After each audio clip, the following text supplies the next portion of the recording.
Nouvelle édition du QG News.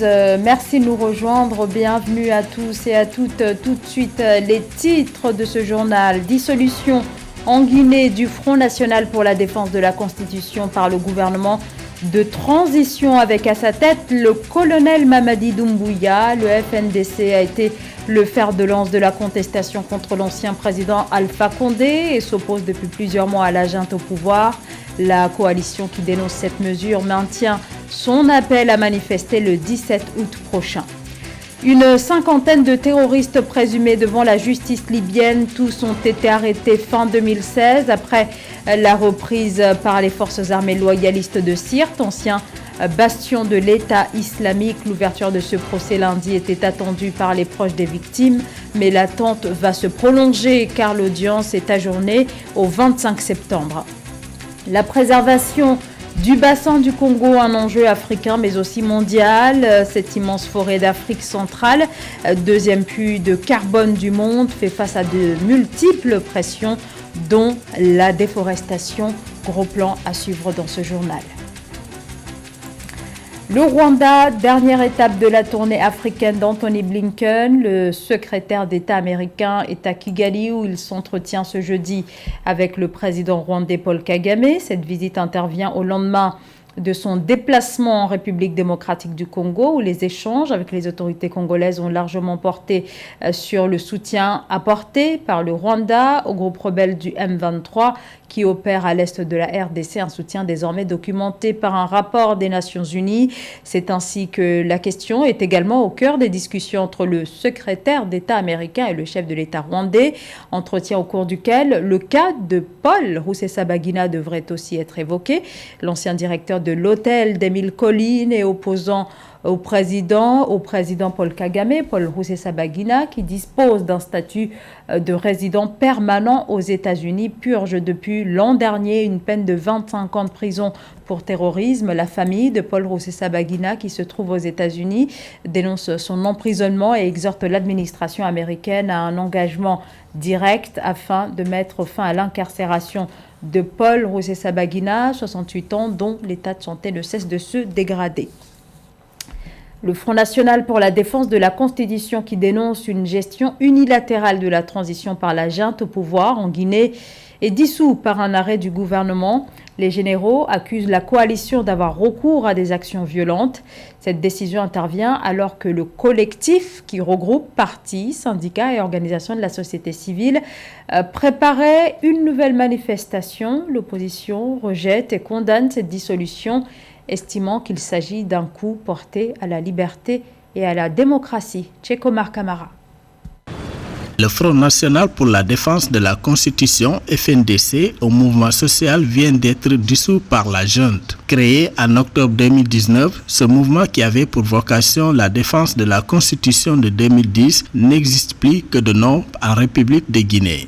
Au communiqué du Comité national du Rassemblement pour le développement CNRD, les nouvelles autorités justifient cette dissolution par le fait que le FNDC s'est toujours illustré par les actes de violence sur des personnes, la dégradation et la destruction des biens publics et privés. Je pense qu'aujourd'hui, avec cette décision, le CNRD est pris en flagrant délit de contradiction par rapport à son engagement du départ, par rapport à son discours du 5 septembre. Donc je pense que la décision du ministère de l'Administration est une décision liberticide qui porte atteinte très gravement aux libertés individuelles, aux libertés civiques.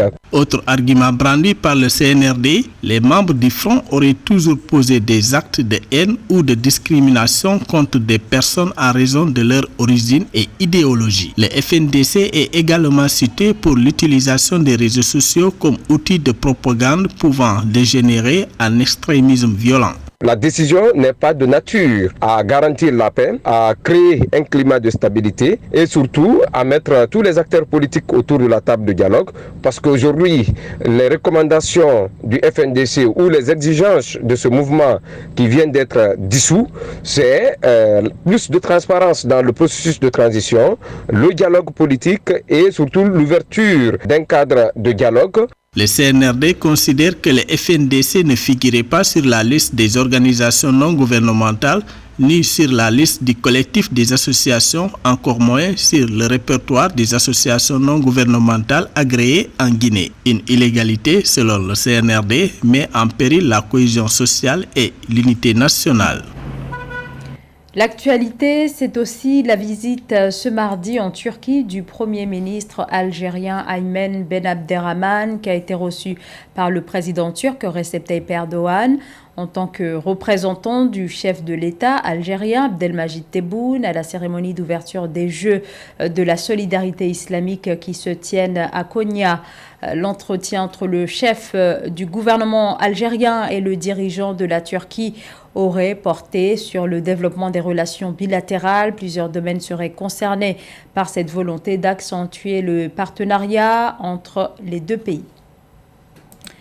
Le procès en Libye de terroristes présumés de l'organisation État islamique ouvert ce lundi à Misrata est ajourné au 25 septembre. Une cinquantaine de terroristes présumés sur un total de 320 doivent comparaître, de nationalité libyenne, syrienne, soudanaise ou tunisienne. Les prévenus sont détenus depuis décembre 2016 après la reprise par les forces loyalistes de la ville de Sirte, ville côtière qui se trouve à 450 km à l'est de la capitale Tripoli. C'est un sujet de la rédaction.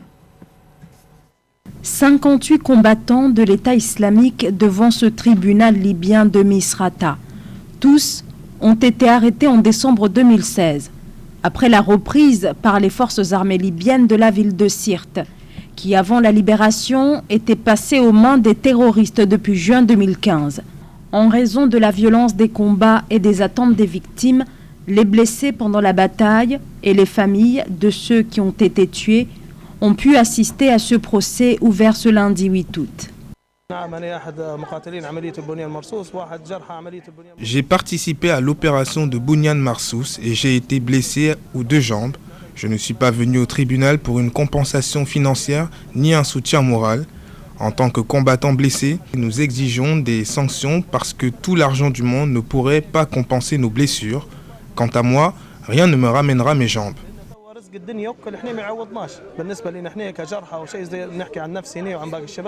La plupart des pertes loyalistes ont été causées par des mines, des engins explosifs improvisés et des snipers. Avant la victoire des forces du gouvernement d'union nationale en décembre 2016, la ville de Sirte était le premier bastion du groupe terroriste État islamique en dehors de la zone irako-syrienne. Placés dans ce box, les accusés de nationalité tunisienne, syrienne, soudanaise ou libyenne ont en face d'eux les familles des victimes et leurs avocats. Aujourd'hui, le 8 août, nous avons assisté au procès des combattants de l'État islamique. Nous avons déposé une plainte au nom des martyrs et des blessés de l'opération de Bouniane Marsous. Cette opération est illégale et de nombreuses accusations touchent les combattants dont la punition pourrait aller jusqu'à l'exécution en vertu de la loi libyenne. Et c'est ce que demandent les familles des martyrs et ceux qui ont été blessés pendant la guerre. L'ouverture de ce procès était très attendue. Une attente qui va encore durer car l'audience est renvoyée au 25 septembre 2022. La création d'un fonds souverain pour gérer les revenus du gaz est en gestation au Mozambique. C'est ce qu'a annoncé ce mardi le chef de l'État Philippe Nyusi, pour qui ce dispositif permettra de garantir une gestion transparente des revenus tirés de l'exploitation du gaz, alors que le pays est en grande difficulté économique. Au Mozambique, de grands gisements de gaz naturel ont été découverts en 2010 dans la province de Cabo Delgado au nord du pays. Leur exploitation placerait le Mozambique parmi les 10 premiers exportateurs mondiaux d'hydrocarbures. Des jeunes scientifiques égyptiens, des étudiants de l'université américaine du Caire remportent le prestigieux concours de l'université Johns Hopkins. Ils ont développé un dispositif non invasif de surveillance de la glycémie. L'appareil qui a remporté la première place du concours mondial d'innovation médicale entend remplacer le glucomètre standard. Gladys Mamba. C'est un dispositif de surveillance du glucose sanguin qui a le potentiel d'influencer la vie de 537 millions de diabétiques dans le monde.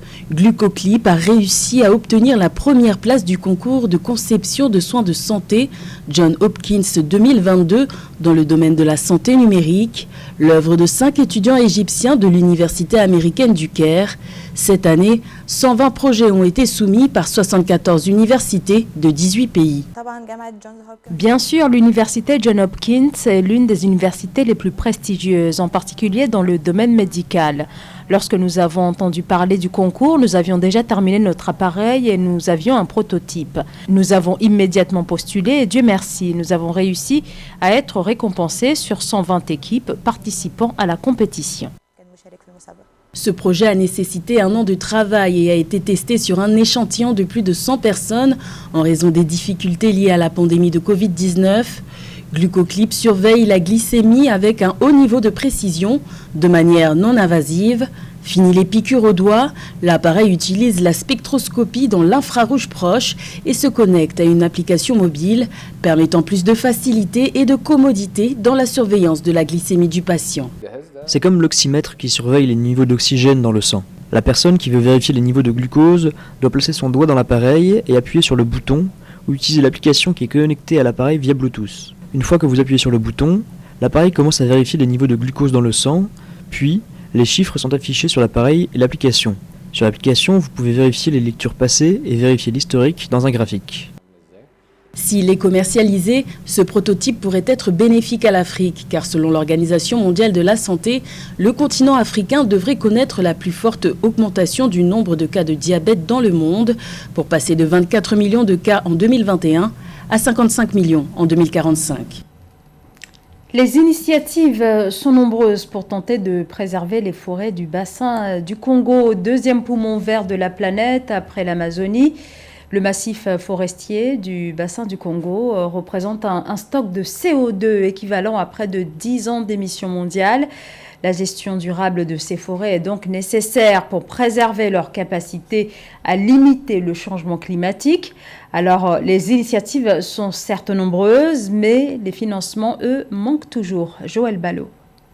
Depuis 2020, l'Afrique aurait dû recevoir de la part des pays les plus riches 100 milliards de dollars annuels en faveur de la préservation du bassin du Congo, allié de poids dans la lutte contre le réchauffement climatique. Cependant, l'Afrique n'a reçu que 70 à 80% tout au plus des sommes promises par les puissances occidentales. À l'aube de la fête nationale, le 15 août 2022, le gouvernement congolais s'interroge sur la priorité donnée au bassin du Congo par les responsables politiques, les scientifiques et les bailleurs de fonds. La République du Congo, qui œuvre à la préservation et à la gestion durable de ses écosystèmes forestiers, en appelle à la solidarité agissante des partenaires techniques et financiers, ainsi qu'au respect des engagements pris dans le cadre de l'accord de Paris, à l'effet de préserver durablement ce patrimoine commun.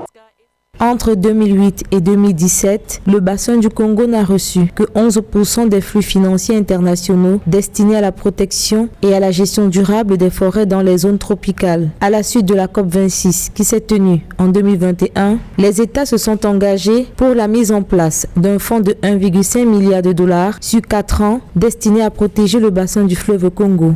Lors de la COP26 à Glasgow, un financement de 1,5 milliard de dollars a été annoncé en soutien aux pays du bassin du Congo pour la protection des forêts, des tourbières, ainsi que d'autres réserves de carbone essentielles pour la planète. Selon la Commission des forêts d'Afrique centrale, COMIFAC, le bassin du Congo est une ressource essentielle pour la séquestration du carbone et la conservation de la diversité biologique. Dans une optique de développement durable, le gouvernement congolais insiste sur la richesse d'un capital naturel à protéger qui participe en retour au développement socio-économique de la région en général et du Congo en particulier.